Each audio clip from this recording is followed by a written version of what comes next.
ಪಶ್ಚಿಮ ಘಟ್ಟದ ಮಳೆಕಾಡು ನೆಲದ ಮೇಲೆ ಕಾಣುವಷ್ಟು ಮಾತ್ರವಲ್ಲ, ಅದರ ಮೇಲೆಯೂ ಮತ್ತೊಂದು ಜಗತ್ತಿದೆ. ಅಲ್ಲಿ ದಟ್ಟವಾದ ಎಲೆಗಳ ನಡುವೆ ಮನುಷ್ಯನ ಕಣ್ಣಿಗೆ ಸುಲಭವಾಗಿ ಕಾಣದ ಒಂದು ಅಪರೂಪದ ಜೀವಿ ತನ್ನ ಬದುಕನ್ನು ಕಟ್ಟಿಕೊಂಡಿದೆ.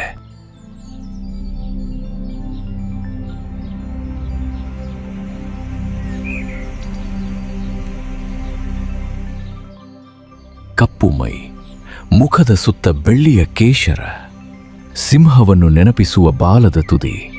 ಇದೇ ಲಯನ್ ಟೈಲ್ಡ್ ಮಕಾಕ್.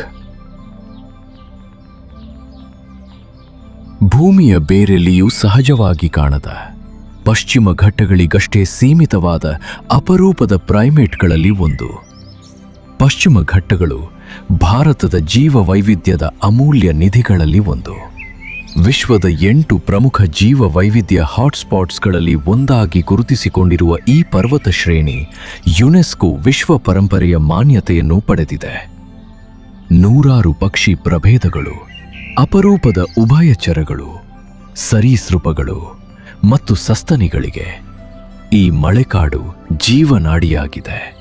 ಅಂತಹ ಜೀವ ವೈವಿಧ್ಯದ ನಡುವೆ ಲಕ್ಷಾಂತರ ವರ್ಷಗಳ ವಿಕಾಸದ ಪಯಣವನ್ನು ತನ್ನೊಳಗೆ ಹೊತ್ತಿರುವ ಲಯನ್ ಟೈಲ್ಡ್ ಮಕಾಕ್ ಇಂದಿಗೂ ಈ ಕಾಡಿನ ಮೇಲ್ಛಾವಣಿಯಲ್ಲಿ ತನ್ನ ಅಸ್ತಿತ್ವವನ್ನು ಉಳಿಸಿಕೊಂಡಿದೆ. ಮಂಜಿನ ಹನಿಗಳು ಇನ್ನೂ ಎಲೆಗಳ ತುದಿಯಿಂದ ಜಾರುತ್ತಿವೆ. ಪೂರ್ವ ದಿಕ್ಕಿನಲ್ಲಿ ಸೂರ್ಯ ತನ್ನ ಮೊದಲ ಕಿರಣಗಳನ್ನು ಪಶ್ಚಿಮ ಘಟ್ಟಗಳ ಮಡಿಲಿಗೆ ಹರಿಬಿಡಲು ಸಜ್ಜಾಗಿದ್ದಾನೆ. ಪಕ್ಷಿಗಳ ಕಲರವ ಮಳೆಕಾಡಿನ ನಿಶ್ಶಬ್ದವನ್ನು ನಿಧಾನವಾಗಿ ಎಚ್ಚರಗೊಳಿಸುತ್ತಿದೆ. ಇಡೀ ಮಳೆಕಾಡು ಪ್ರಕೃತಿಯ ಮತ್ತೊಂದು ಹೊಸ ದಿನವನ್ನು ಸ್ವಾಗತಿಸಲು ಸಜ್ಜಾದಂತಿದೆ. ದಟ್ಟವಾದ ಹಸಿರು ಮೇಲ್ಛಾವಣಿಯಲ್ಲಿ ಲಯನ್ ಟೈಲ್ಡ್ ಮಕಾಕ್ಗಳ ಗುಂಪು ಕಾಣಿಸಿಕೊಳ್ಳುತ್ತದೆ. ರಾತ್ರಿಯ ವಿಶ್ರಾಂತಿಯ ನಂತರ ಹೊಸ ದಿನದ ಚಟುವಟಿಕೆಗಳು ನಿಧಾನವಾಗಿ ಆರಂಭವಾಗುತ್ತವೆ. ಪುಟ್ಟ ಮರಿಗಳು ತಾಯಿಯ ಹೊಟ್ಟೆಯನ್ನು ಬಿಗಿಯಾಗಿ ಅಪ್ಪಿಕೊಂಡಿವೆ. ಇನ್ನು ಕೆಲವು ಕುತೂಹಲದಿಂದ ಸುತ್ತಮುತ್ತಲಿನ ಜಗತ್ತನ್ನು ಗಮನಿಸುತ್ತಿವೆ. ಹಿರಿಯ ಸದಸ್ಯರು ಅನುಭವ ಕಲಿಸಿದ ಎಚ್ಚರಿಕೆಯೊಂದಿಗೆ ಸುತ್ತಲಿನ ಕಾಡನ್ನು ಸೂಕ್ಷ್ಮವಾಗಿ ಅವಲೋಕಿಸುತ್ತಾರೆ. ಏಕೆಂದರೆ ಈ ಮಳೆಕಾಡಿನಲ್ಲಿ ಪ್ರತಿಯೊಂದು ಹೊಸ ದಿನ ಹೊಸ ಅವಕಾಶಗಳನ್ನು, ಹೊಸ ಸವಾಲುಗಳನ್ನು ಹೊತ್ತು ತರುತ್ತದೆ. ತೇವದಿಂದ ಒದ್ದೆಯಾದ ಕೊಂಬೆಗಳು ಇವುಗಳಿಗೆ ಅಪರಿಚಿತವಲ್ಲ. ಪ್ರತಿಯೊಂದು ಹಿಡಿತ, ಪ್ರತಿಯೊಂದು ಜಿಗಿತ, ಪ್ರತಿಯೊಂದು ಚಲನೆ ಲಕ್ಷಾಂತರ ವರ್ಷಗಳ ವಿಕಾಸದ ನಿಖರತೆ. ಒಂದು ಮರದಿಂದ ಮತ್ತೊಂದು ಮರಕ್ಕೆ ಅತ್ಯಂತ ಸಹಜವಾಗಿ, ಅತ್ಯಂತ ನಿಖರವಾಗಿರುತ್ತದೆ. ಗುಂಪು ತನ್ನ ಪಯಣವನ್ನು ಮುಂದುವರಿಸುತ್ತದೆ. ದಟ್ಟವಾದ ಹಸಿರು ಮೇಲ್ಛಾವಣಿ ಇವುಗಳಿಗೆ ಕೇವಲ ಆಶ್ರಯವಲ್ಲ, ಜೀವನದ ಪ್ರತಿದಿನವನ್ನು ರೂಪಿಸುವ ಸಹಜ ಜಗತ್ತು. ಕೊಂಬೆಯಿಂದ ಕೊಂಬೆಗೆ ಸಾಗುತ್ತಿದ್ದ ಗುಂಪು ಇದ್ದಕ್ಕಿದ್ದಂತೆ ಒಂದು ಮರದ ಬಳಿ ನಿಲ್ಲುತ್ತದೆ. ಹಣ್ಣಿನಿಂದ ತುಂಬಿದ ಅದರ ಕೊಂಬೆಗಳು ಇಂದಿನ ಮೊದಲ ಕಾಣಿಕೆ. ಕ್ಷಣಗಳಲ್ಲೇ ಇಡೀ ಗುಂಪು ಆಹಾರ ಸೇವನೆಯಲ್ಲಿ ನಿರತವಾಗುತ್ತದೆ. ಕೆಲವು ಹಣ್ಣುಗಳನ್ನು ಸವಿಯುತ್ತಿದ್ದರೆ ಇನ್ನೂ ಕೆಲವು ಒಣಗಿದ ತೊಗಟೆಯನ್ನು ನಿಧಾನವಾಗಿ ಕೀಳುತ್ತಾ ಅದರೊಳಗೆ ಅಡಗಿರುವ ಮರಹುಳುಗಳು ಮತ್ತು ಕೀಟಗಳನ್ನು ಹುಡುಕುತ್ತವೆ. ಈ ಮಳೆಕಾಡಿನಲ್ಲಿ ಪ್ರತಿಯೊಂದು ಮರ ಒಂದು ಸಾಧ್ಯತೆ, ಪ್ರತಿಯೊಂದು ದಿನ ಒಂದು ಹೊಸ ಅನ್ವೇಷಣೆ. ಹೊಟ್ಟೆ ತುಂಬಿದ ನಂತರ ಈ ಗುಂಪಿನಲ್ಲಿ ಮತ್ತೊಂದು ಬದುಕು ಆರಂಭವಾಗುತ್ತದೆ.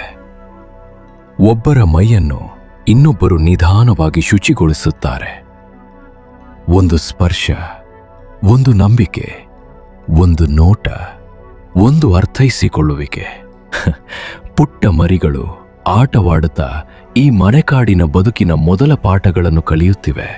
ತಾಯಿಯ ಮಡಿಲಲ್ಲಿ ಸಿಗುವ ಭದ್ರತೆ, ಗುಂಪಿನ ಜೊತೆಯಲ್ಲಿ ಬೆಳೆಯುವ ಆತ್ಮವಿಶ್ವಾಸ ಇವುಗಳನ್ನು ಯಾವುದೇ ಭಾಷೆ ಕಲಿಸುವುದಿಲ್ಲ, ಬಂಧವೇ ಕಲಿಸುತ್ತದೆ. ಈ ಮಳೆಕಾಡಿನಲ್ಲಿ ಬದುಕುಳಿಯುವುದು ಒಂಟಿಯಾಗಿ ಅಲ್ಲ, ಒಟ್ಟಾಗಿ.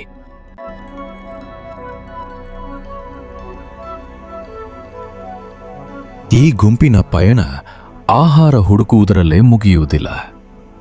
ಇವು ಸಾಗುವ ಪ್ರತಿಯೊಂದು ದಾರಿ ಮಳೆಕಾಡಿನ ಭವಿಷ್ಯದೊಂದಿಗೆ ಬೆಸೆದುಕೊಂಡಿದೆ. ಇವು ಸವಿದ ಪ್ರತಿಯೊಂದು ಹಣ್ಣಿನ ಒಂದು ಪುಟ್ಟ ಬೀಜ. ಇವುಗಳ ಪಯಣದೊಂದಿಗೆ ಕಾಡಿನ ಮತ್ತೊಂದು ಮೂಲೆಯನ್ನು ಸೇರುತ್ತದೆ. ಇಂದಿನ ಒಂದು ಬೀಜ ಕಾಲಕ್ರಮೇಣ ಪ್ರಕೃತಿಯ ಮಡಿಲಲ್ಲಿ ಒಂದು ಹೆಮ್ಮರವಾಗಿ ಬೆಳೆದು ಅದರ ನೆರಳಿನಲ್ಲಿ ಮತ್ತೊಂದು ಜೀವಿಯ ಆಶ್ರಯ ತಾಣವಾಗಬಹುದು. ತಮಗೇ ಅರಿವಿಲ್ಲದೆ ಈ ಮಳೆಕಾಡಿನ ಕಥೆಯನ್ನು ತಲೆಮಾರಿನಿಂದ ತಲೆಮಾರಿಗೆ ಮುಂದುವರಿಸುವ ಕಾಣದ ವಾರಸುದಾರರಲ್ಲಿ ಲಯನ್ ಟೈಲ್ಡ್ ಮಕಾಕ್ ಕೂಡ ಒಂದು.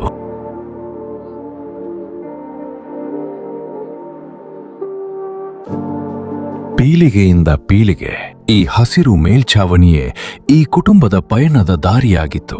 ಒಂದು ಮರದಿಂದ ಮತ್ತೊಂದು ಮರಕ್ಕೆ, ಒಂದು ಕೊಂಬೆಯಿಂದ ಇನ್ನೊಂದು ಕೊಂಬೆಗೆ ಯಾವುದೇ ಅಡೆತಡೆ ಇಲ್ಲದೆ ಸಾಗುತ್ತಿದ್ದ ಈ ಪಯಣ ಕಾಲದೊಂದಿಗೆ ನಿಧಾನವಾಗಿ ಬದಲಾಗತೊಡಗಿತು.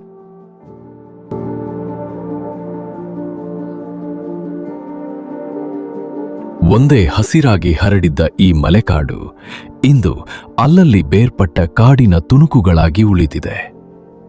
ಆ ತುಣುಕುಗಳ ನಡುವೆ ರಸ್ತೆಗಳು, ತೋಟಗಳು ಮತ್ತು ಮನುಷ್ಯನ ವಿಸ್ತರಿಸುತ್ತಿರುವ ಹೆಜ್ಜೆಗಳು ಕಾಣಿಸಿಕೊಳ್ಳತೊಡಗಿವೆ. ಆದರೆ ಈ ಕುಟುಂಬದ ಬದುಕು ನಿಲ್ಲುವುದಿಲ್ಲ. ಆಹಾರದ ಹುಡುಕಾಟವೂ ನಿಲ್ಲುವುದಿಲ್ಲ.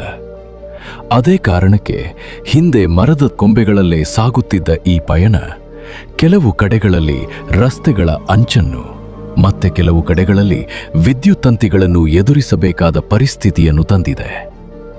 ಪ್ರತಿಯೊಂದು ಹೆಜ್ಜೆಯಲ್ಲೂ, ಪ್ರತಿಯೊಂದು ಜಿಗಿತದಲ್ಲೂ ಈಗ ಕಾಣದ ಒಂದು ಅಪಾಯ ಜೊತೆಯಾಗಿರುತ್ತದೆ.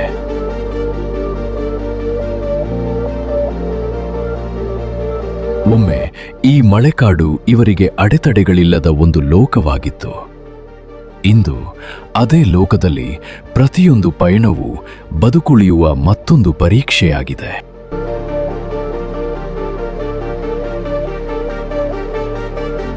ಆದರೂ ಈ ಕಥೆ ಇಲ್ಲಿಗೆ ಮುಗಿಯುವುದಿಲ್ಲ. ಈ ಮಳೆಕಾಡಿನ ಉಸಿರನ್ನು ಮುಂದಿನ ತಲೆಮಾರಿಗೆ ತಲುಪಿಸಬೇಕೆಂಬ ಸಂಕಲ್ಪದೊಂದಿಗೆ ಇಂದಿಗೂ ಅನೇಕ ಕೈಗಳು ಮೌನವಾಗಿ ಶ್ರಮಿಸುತ್ತಿವೆ.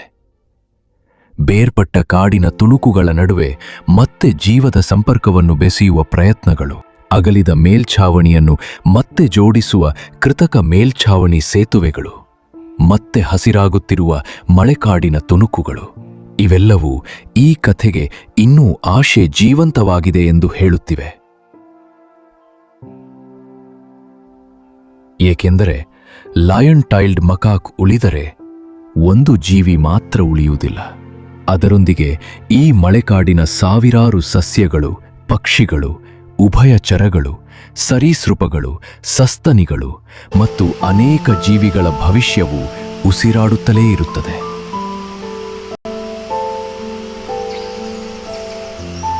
ಈ ಮಳೆಕಾಡಿನ ಭವಿಷ್ಯ ಕೇವಲ ಪ್ರಕೃತಿಯ ಕೈಯಲ್ಲಿಲ್ಲ. ಪ್ರಕೃತಿಯೊಂದಿಗೆ ಹೆಜ್ಜೆ ಹಾಕಲು ಕಲಿತಿರುವ ನಮ್ಮೆಲ್ಲರ ಕೈಗಳಲ್ಲೂ ಇದೆ.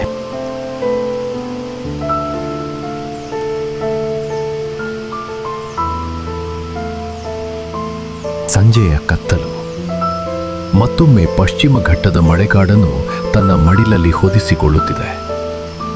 ಬೆಳಗಿನ ಜಾವ ನಮ್ಮನ್ನು ತನ್ನೊಳಗೆ ಬರಮಾಡಿಕೊಂಡ ಇದೇ ಕಾಡು ಈಗ ಮತ್ತೆ ತನ್ನ ಸಾವಿರಾರು ಕಥೆಗಳನ್ನು ಮೌನದೊಳಗೆ ಸೇರಿಸಿಕೊಳ್ಳುತ್ತಿದೆ. ದಟ್ಟವಾದ ಹಸಿರು ಮೇಲ್ಛಾವಣಿಯ ನಡುವೆ ಆ ಲಯನ್ ಟೈಲ್ಡ್ ಮಕಾಕ್ ಕುಟುಂಬ ನಿಧಾನವಾಗಿ ನಮ್ಮ ಕಣ್ಣಿನಿಂದ ಮರೆಯಾಗುತ್ತದೆ. ಆದರೆ ಅವುಗಳ ಕಥೆ ಇಲ್ಲಿಗೆ ಮುಗಿಯುವುದಿಲ್ಲ.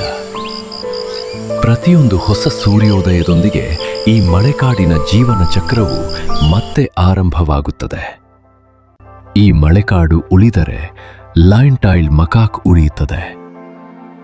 ಲಯನ್ ಟೈಲ್ಡ್ ಮಕಾಕ್ ಉಳಿದರೆ ಅದರ ನೆರಳಿನಲ್ಲಿ ಅರಳುವ ಅಸಂಖ್ಯಾತ ಸಸ್ಯಗಳು, ಪಕ್ಷಿಗಳು, ಉಭಯಚರಗಳು, ಸರೀಸೃಪಗಳು, ಸಸ್ತನಿಗಳು ಮತ್ತು ಕಣ್ಣಿಗೆ ಕಾಣದ ಅನೇಕ ಜೀವಿಗಳ ಕಥೆಯು ಮುಂದುವರಿಯುತ್ತದೆ. ಏಕೆಂದರೆ ಒಂದು ಮಳೆಕಾಡನ್ನು ಉಳಿಸುವುದು ಎಂದರೆ ಕೇವಲ ಮರಗಳನ್ನು ಉಳಿಸುವುದಲ್ಲ, ಅದರೊಂದಿಗೆ ಉಸಿರಾಡುವ ಪ್ರತಿಯೊಂದು ಜೀವಿಯ ಭವಿಷ್ಯವನ್ನು ಉಳಿಸುವುದು. ಪ್ರಕೃತಿಯ ಬಗ್ಗೆ ನಾವು ತಿಳಿದಷ್ಟು ಅದರ ಅಚ್ಚರಿಯ ನಿಗೂಢತೆ ಇನ್ನಷ್ಟು ತೆರೆದುಕೊಳ್ಳುತ್ತಲೇ ಇರುತ್ತದೆ. ಇದು ಮಾಯಾವನ ವೈಲ್ಡ್ ಲೈಫ್. ಮುಂದಿನ ಸಂಚಿಕೆಯಲ್ಲಿ ಮತ್ತೆ ಭೇಟಿಯಾಗೋಣ. ಧನ್ಯವಾದಗಳು.